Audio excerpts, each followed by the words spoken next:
জান্নাতি খেজুর গাছের নিচে দুই মহান নবীর মিলন।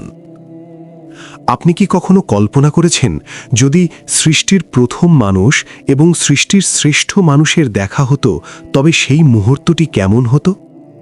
আজ শোনাব এক অনন্য মহামিলনের গল্প। মরুভূমির তপ্ত বালুকারাশির মাঝে দাঁড়িয়েছিল একটি বিশাল এবং সতেজ সবুজ খেজুর গাছ। সেই গাছের শীতল ছায়ায় বিশ্রাম নিচ্ছিলেন মানবজাতির আদি পিতা হজরত আদম আলাইহিসসালাম।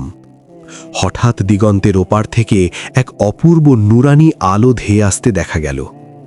আদম আলাইহিসসালাম বিস্ময় নিয়ে তাকিয়ে দেখলেন এগিয়ে আসছেন আখিরি নবী, দোজাহানের বাদশাহ হজরত মুহাম্মদ সাল্লাল্লাহু আলাইহি ওয়াসাল্লাম। আদম আলাইহিসসালাম পরম মমতায় দাঁড়িয়ে তাকে অভ্যর্থনা জানালেন। সেই নির্জন মরুভূমিতে খেজুর গাছের নিচে বসে শুরু হলো দুই মহান আত্মার কথোপকথন। আদম আলাইহিসসালাম জানতে চাইলেন তার সন্তানদের কথা, যারা পৃথিবীতে মানুষের রূপে বিচরণ করছে। আর আল্লাহর প্রিয় হাবিব সাল্লাল্লাহু আলাইহি ওয়াসাল্লাম শোনালেন তার উম্মতের প্রতি অগাধ ভালোবাসা এবং তাদের মুক্তির জন্য তার নিরন্তর দোয়ার কথা। আদম আলাইহিসসালাম তার দুই নয়ন ভরে দেখছিলেন তাঁরই বংশের সেই শ্রেষ্ঠ সন্তানকে, যার জন্য আল্লাহ তাআলা এই মহাবিশ্ব সৃষ্টি করেছেন।